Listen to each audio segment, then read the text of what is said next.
Good morning, Velma Hagar here. And this morning we're going to talk about the blame game.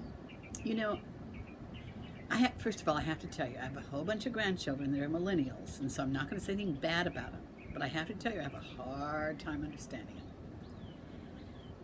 it. They tend to think that if something's wrong with them, it had to be their parents' fault. You know what? I want to tell you something. If you had a bad childhood, if your parents went through a divorce, I don't care what happened to you. You need to get over it. You don't need to be sitting and blaming people. Well, my dad did this or my mom did that, and that's why I'm like this. My mom and dad went through a divorce, well, you know what? I hate to say it, but the majority of the people have dealt with divorced parents, including me, and including my children. It's not an excuse to let the rest of your life be bitter and angry and expect people to do things for you. You know, I have compassion for the millennials because I think they're born into a strange time. But God did create them for a time such as this. But I have not seen them step up to the plate and take responsibility for the things that are happening in their own culture. They're very apathetic. It's like they don't take sides. They're like, they just kind of,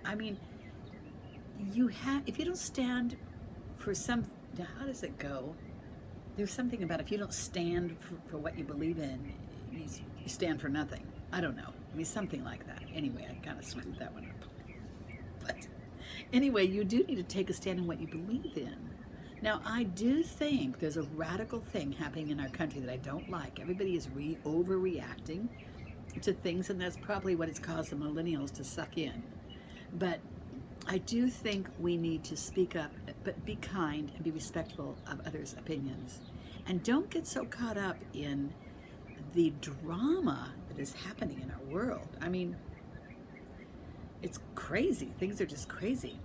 But this thing that is so wild, this entitlement thing and blaming other people, and it's just, look, we all have to take responsibility for our own life. We all have our own little garden that we're given at the time of our birth. We have to tend it. We have to tend it well. It's not going to produce any more than the time that we give it. So stop blaming your parents or your ex-wife or your kids or whatever it is you're blaming. Take responsibility and pull your life together as best you can with what you have. If you keep going forward with what you have, eventually you'll have more. God promises that. Fingers shaking in your face. My book, Hidden Treasures in Secret Places. Wonderful, wonderful little book. I put an ad on Facebook to get these for Christmas because they're wonderful Christmas presents. And I got quite a few orders again. So you guys have been great in ordering that book. And of course, Amazon is selling them too. But until next time, this is Velma Hagar telling you to take charge of your own life and accept what is what is. And have a blessed day.